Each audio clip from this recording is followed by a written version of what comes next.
Who has a question for someone from Fort Mill? If I can, I just saw a question in the chat about Yes. tardy arrivals to school, 10, 15 minutes, kind of throwing people off. We like someone mentioned earlier, just I make it math for families sometimes, and I have my notebook out and I'm like, you were late to school 10 times, 10 times 10 minutes, that's 100 minutes. That's and I kind of add it all up, and at the end of the day, it's you were late to school and you left early, but really you missed the equivalent of 20 hours of school. Like, you're almost missing an entire week of the amended schedule. And just when you break it down that way and you say, you're only here 80% of the time, there is no possible way that you're going to get 100% of what we're offering you. And just try and help families understand just what they're missing, and then how can we help get you here?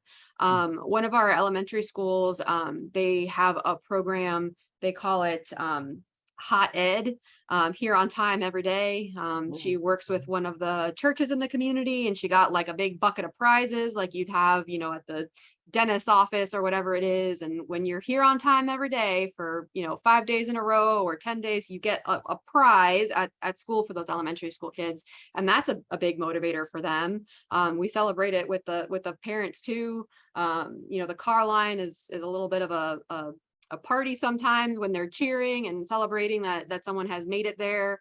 And I think that they, definitely at that school in particular, they're making it fun, and they're making people, they're making it an opportunity that they want to be a part of. And so that's kind of helped motivate a little bit more of the getting to school on time and not having those nuisance tardies of 10 to 15 minutes that are really just throwing off the teacher and the 20 other kids in the classroom that are now missing instructional time because teacher needs to go back and change whatever it is that they've already accomplished for that morning. That's a great comment, Megan. I really like that. You remind me of something, and some of you that have seen me do another webinar may have heard me mention this example, but up in Ware Shoals, South Carolina, a little small district, Ware Shoals district, and there is a minister there, Reverend James Davis at Dunn Creek Baptist Church, who is a large rural church outside of Ware Shoals, and he has made school attendance and success the theme of the youth ministry of his church. And he focuses on it. He focuses on it with adults as well as the students in the church. And it's quite interesting to watch. And I asked him a while back, we were conversing, and I said, Reverend Davis, what got you to thinking about, how you can do this? Why school attendance and school success in the church? And he said, you educators can't tell them that God wants you to be in school, but I can. And he was taking his leverage, if you will, and focusing on attendance. So, and it worked. So that can be done. What about another question for the folks from Fort Mill? Celestine, I'll add while we're waiting on a question real quick, to go with over and beyond. We had an administrator who's joining us, so I won't name her. She was one of the administrators speaking a few minutes ago, but you're talking about over and beyond. I could attend court one day, and so she was the representative from the school district, and after the court situation, the family was placed on order to attend.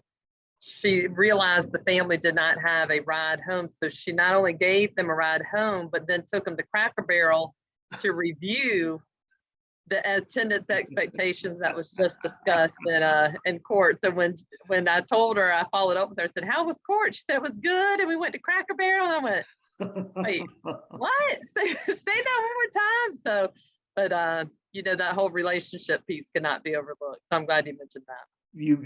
That's a great example. When we get into the policy and legal side of attendance, the enforcement side, we pretty quickly become the bad guys. You got to be careful with that, because that the enforcement side is a different angle, and a lot of places that's what they use and try to use. But one of the things we found at the National Dropout Prevention Center, when we over years of working with schools and districts on attendance, is that just enforcement does not work. It's, you know, they'll beat it every time.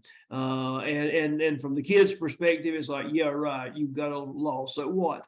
You know, that it doesn't work, but you got to go beyond the pure enforcement to do that. I didn't ask this question to the Lexington Richland folks, and we've still got all three of them on, I see, and I'm glad of that. Would each one of you be willing to give one piece of advice to somebody that's got your job or a similar job to yours about attendance, something you've done that, or you would suggest that they make sure they do? Kelly, you're still there. You're at the central office. What about for the central office people? What do they need to remember? One of the things we are looking at and talking with some schools is encouraging them to develop an attendance team at their school that they talk about with attendance, and make sure that your attendance online excuse form is up to date on the website, so students, parents can submit it right online immediately. Make sure your attendance clerks are running those reports each week for you so you can stay on top of it, and pull your team together at the school.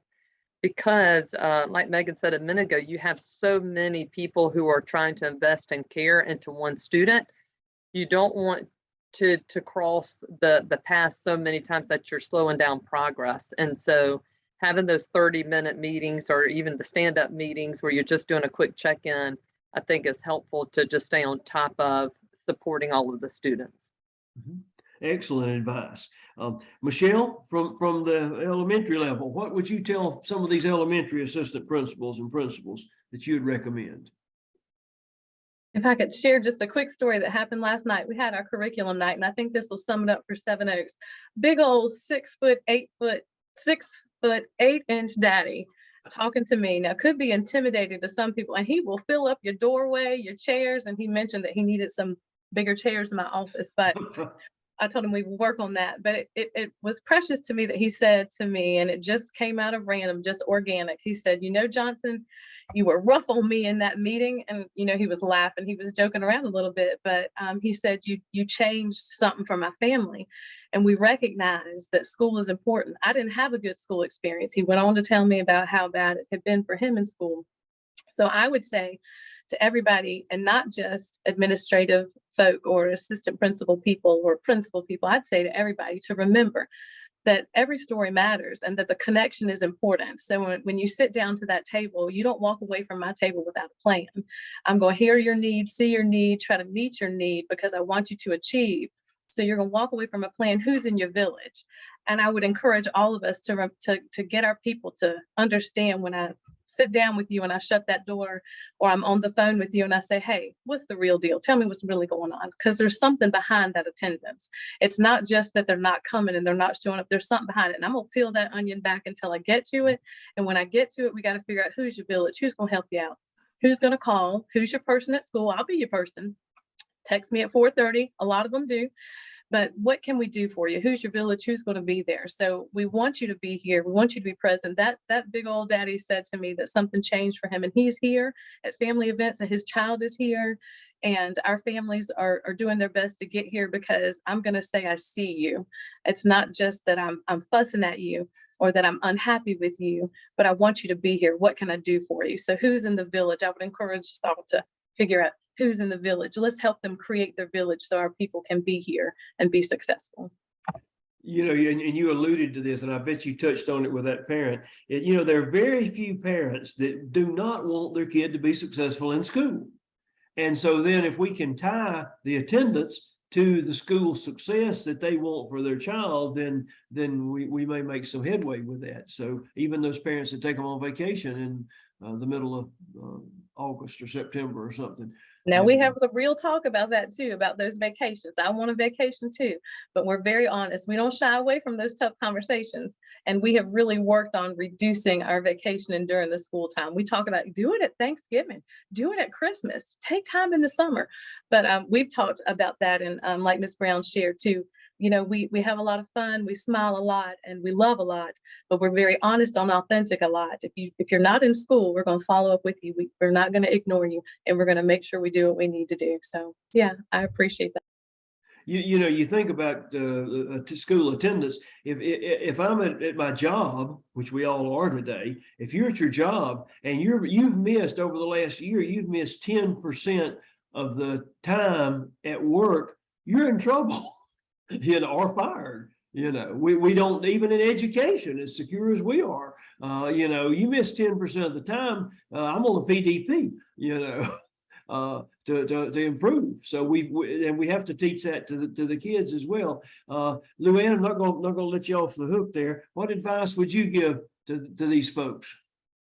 I think it kind of goes along with sharing your story, making sure everybody has a story and building those relationships, making sure you find the right person to make those contacts with those parents. We've been fortunate in that our attendance clerk is also a parent. So she's been in that position where she worked before, not in the school. So now she's in the school and she's able to share with parents, look, I was there with you. I didn't think it was that big of a deal to send a note, but let me tell you what that note does. Yeah. Let me explain to you as a fellow parent how that works. Having the key people who can develop those relationships with the families is important. You know, that's correct. And, you know, and you all know this, we have to adapt when we're working with parents.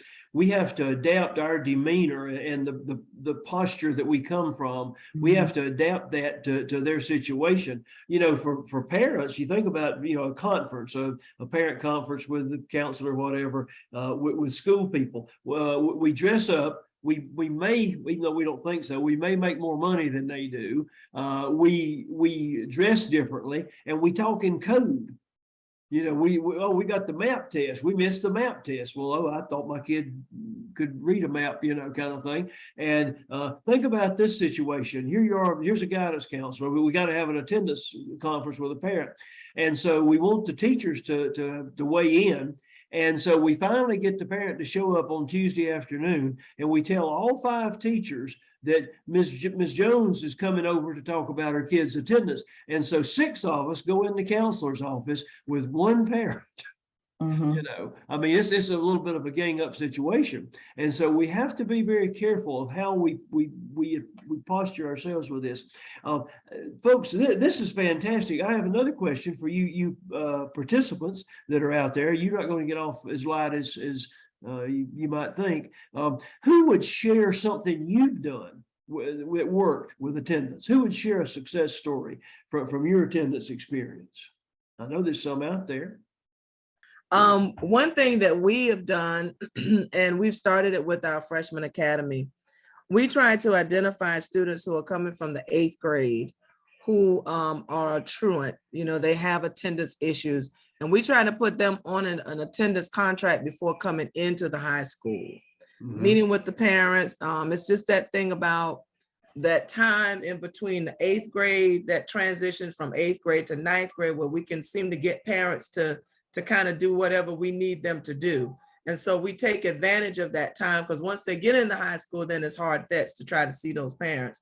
But when they come in for their IGPs, if it's an attendance issue, we do an attendance contract with our administrator who is assigned with that grade level. And we do attendance contracts with them prior to them coming into the 9th grade academy.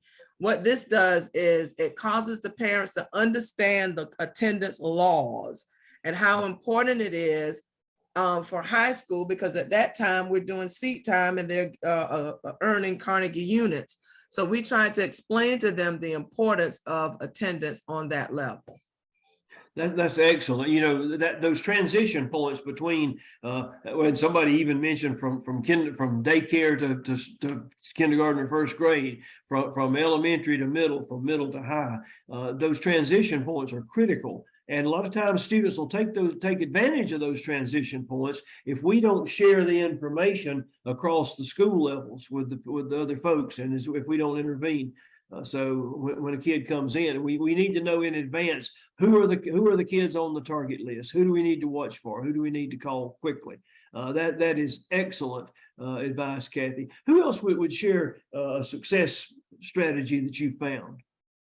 Well, you guys have been great. I'm going to wrap up, if I may. I want to certainly thank the the folks from Lexington, Richland 5 and from Fort Mill. You guys have been great to take time out of your day to share, and you prepared a little bit, I know, and I really, really appreciate that.